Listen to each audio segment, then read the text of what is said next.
O filme inicia com um homem de meia idade abrindo a pequena janela da porta antes de deixar seu apartamento.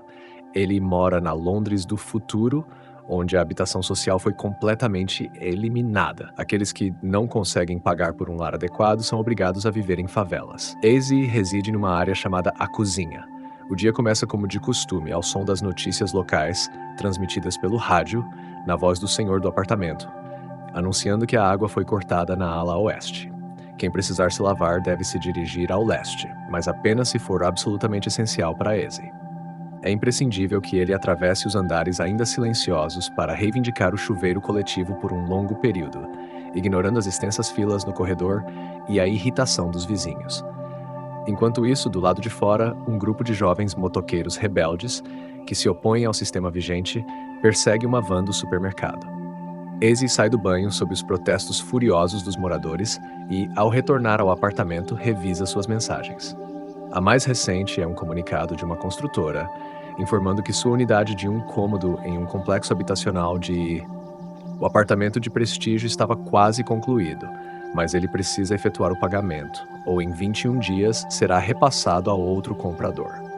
Do lado de fora, o grupo de jovens redistribui os alimentos retirados da van, incentivando as pessoas a pegarem somente se realmente necessitarem, reforçando a importância da solidariedade em uma sociedade negligenciada pelo governo.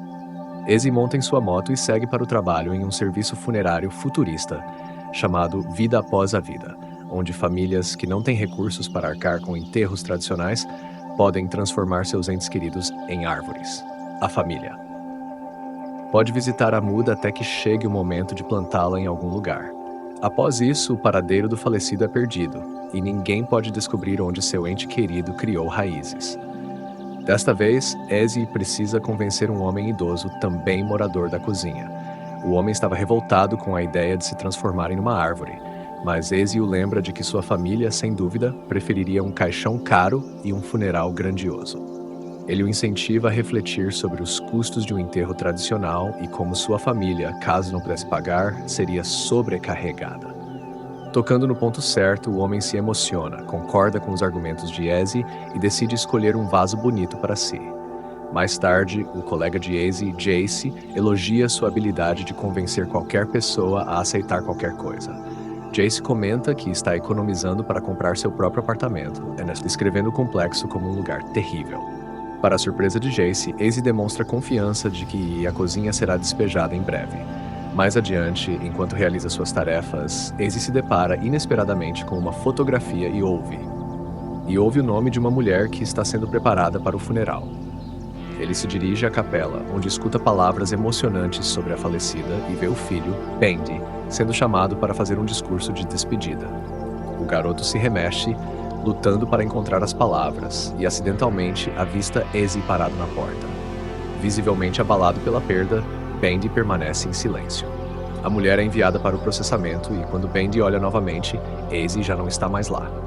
Algum tempo depois, Bendy carrega um vaso com a muda para plantá-la no viveiro comunitário, enquanto Eze o observa à distância. Ao término do expediente, quando Eze sai, o garoto chama. Ele lembra de tê-lo visto no funeral e pergunta por que ele estava lá, se conhecia sua mãe ou algo assim. Eze tenta evitar o adolescente insistente, mas o garoto confessa que esperava encontrar seu pai. Eze pede desculpas, explicando que não é seu pai, e se prepara para partir. O homem monta em sua moto, que imediatamente desperta a admiração de Bendy. O garoto pergunta se pode dar uma volta e tenta prolongar a conversa, mas Eze encerra o diálogo e vai embora. Bendy permanece na entrada do escritório, eventualmente se sentando desanimado na calçada. Poucos minutos depois, Eze retorna inesperadamente e oferece a Bendy uma carona para casa. O garoto sobe animado. Logo chegam a uma residência onde Bendy e sua mãe moravam até pouco tempo atrás. O jovem menciona que agora vive na cozinha, observando que as condições lá são ainda piores do que as pessoas imaginam. Ele também revela que sua mãe havia lhe dito que seu pai morava na cozinha, mas novamente Eze insiste que não conhece o pai de Bendy. O garoto parte pouco depois e Bendy sobe até seu apartamento vazio, onde o último presente de aniversário deixado por sua mãe o aguarda. Ele deliberadamente conta os minutos, tentando resistir à vontade de abri-lo imediatamente. Com cuidado, ele desembrulha o pacote e encontra uma bicicleta novinha em folha. Sem hesitar, ele sai para experimentar o presente. Seu destino é a cozinha, na esperança de localizar Ezzy. No entanto, ninguém parece saber onde ele mora. Enquanto pedala por uma das ruas do bairro, um grupo de membros de gangues locais cruza seu caminho atraído pela bicicleta reluzente. Desesperada, para protegê-la, Bendy a defende com tanta determinação que Steps, o líder de um grupo ativista de autodefesa, intervém. Steps permite que Bendy fique com a bicicleta e o convida a se juntar ao grupo. Eles o levam até um apartamento repleto de membros amigáveis e acolhedores, que oferecem comida e um lugar para ele passar a noite. Na manhã seguinte, na cozinha, o dia começa como de costume, com a voz do Lord ecoando pelas ruas. Ezzy se prepara para mais um dia de trabalho. Enquanto isso, os novos companheiros de Bendy o levam até o mirante onde uma grande Shin estava montada, utilizada pelo grupo para derrubar drones policiais que sobrevoam o bairro. Após várias tentativas fracassadas de outros membros, eles entregam o controle da Shin a Bendy. Para a surpresa de todos, ele acerta um drone logo na primeira tentativa, recebendo aplausos da multidão. Mais tarde, Ezzy para em um café e avista Bendy com um grupo de indivíduos de aparência suspeita. Ele chama o garoto, mas Bendy responde de forma fria, acusando Ezzy de não se importar com ele. De repente, os moradores do complexo começam a bater panelas, o sinal de uma batida policial. As pessoas correm para seus apartamentos, enquanto Ezzy consegue puxar Bendy para dentro do seu, trancando a porta, enquanto a polícia leva qualquer um que ficou do lado de fora. Enquanto aguardam o fim da operação, Ezzy tenta persuadir Bendy a se afastar de pessoas como a gangue de Steps. No entanto, Bendy argumenta que não tem para onde ir e implora para ficar mais 2 noites. Relutante, Ezzy concorda, oferecendo apenas uma sacola e uma toalha como cama improvisada. Mais tarde, o Lorde transmite sua habitual mensagem pós-batida, incentivando os moradores as pessoas a manterem a esperança. Embora a maior parte dos complexos residenciais de Londres tenha sido desocupada, reconstruída e vendida, a cozinha permanece como o último refúgio para os mais pobres. O Lorde apela por união contra o governo. Ezzy se prepara para mais um dia de trabalho, enquanto Bendy pede para visitar a muda de sua mãe. Surpreendentemente, Ezzy o convida a acompanhá-lo para ajudar. Bendy ensaia algumas palavras sobre como se sente reconfortado ao saber que sua mãe se transformou em uma muda, permitindo que ele ainda sinta sua presença no mundo. Mais tarde, ele compartilha isso com uma família devastada que acabou de perder a mãe. Bendy se atrapalha, mas eventualmente fala com sinceridade sobre como sente falta de sua mãe. Quando o expediente termina, eles voltam juntos para a cozinha. No caminho, o garoto tenta perguntar o que acontecerá com a nova árvore crescendo a partir da sua mãe, mas Ezzy o incentiva a esquecer isso e apenas se divertir. Para isso, ele o leva até uma festa, onde Bendy observa os jovens patinando com patins reluzentes. Ezzy rapidamente traz um par para ele, incentivando-o a experimentar. O garoto entra empolgado na diversão, enquanto Ezzy observa à distância. Nesse momento, seu colega Jay o vê e se surpreende ao encontrá-lo ali, já que Ezzy normalmente evita socializar com os vizinhos. Os 2 homens se dirigem ao bar, com Bendy o seguindo logo atrás.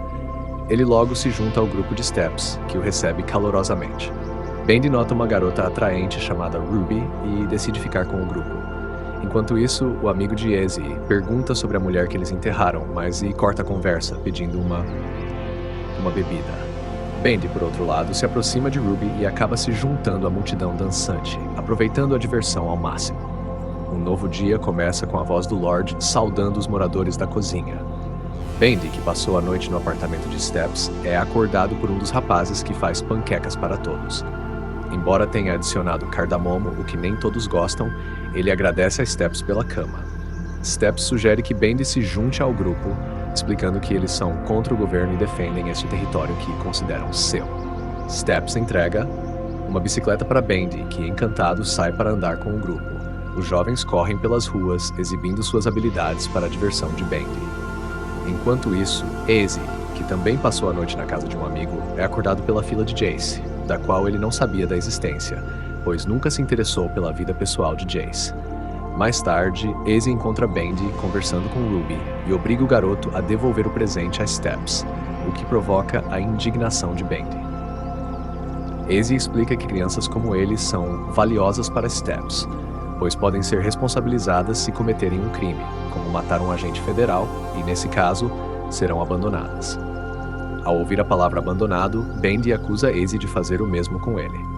A Azy então compartilha sua própria história de infância, explicando que nunca conheceu sua mãe e que Bendy precisa aprender a ser responsável por si mesmo. Mais tarde, eles retornam ao apartamento de Azy, onde um colchão improvisado aguarda Bendy. O garoto imediatamente começa a organizar seu novo espaço e depois eles visitam uma barbearia. Embora Bendy decida manter seus dreadlocks, ele encontra uma antiga. Em uma área iluminada, Bendy brinca com uma boneca, o que faz Azy rir. Eles saem para passear juntos e, na manhã seguinte, Bendy ensina ao amigo a forma correta de escovar os dentes. Mais tarde, Azy vai trabalhar e recebe uma mensagem informando que seu novo apartamento estará pronto amanhã. Inesperadamente, ele pede para ver uma unidade de 2 quartos. A inteligência artificial pergunta se ele deseja cancelar o pedido anterior, mas Azy hesita em responder. Nesse dia, Bendy visita a muda de sua mãe e conta a ela que está morando com Azy, que está cuidando dele. Bendy então implora a Azy para ajudar a levar a muda para casa, mas Azy grita irritado que é apenas uma árvore. Naquela noite, antes de dormir, Bendy pergunta sobre o novo apartamento de Azy e implora para ir com ele, admitindo que não pode pagar o aluguel, mas pode cozinhar e limpar.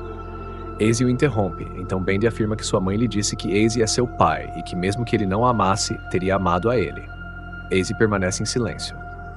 No dia seguinte, eles vão até o café, onde Azy estranhamente recusa a comida e diz que precisa resolver um assunto, pedindo a Bendy que o espere lá. Azy sai e o garoto aguarda o dia todo, retornando ao apartamento de Azy tarde da noite, apenas para encontrar suas coisas desaparecidas. Azy chega ao seu novo apartamento, onde a janela panorâmica oferece uma vista das festividades incessantes da cidade. Um novo dia começa e o som das panelas batendo preenche o ar, enquanto as pessoas lá fora correm para se proteger.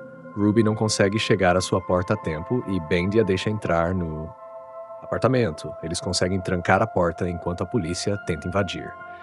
Gritos e sons de violência ecoam lá fora, e então fica evidente que a transmissão do rádio da resistência deixou de existir.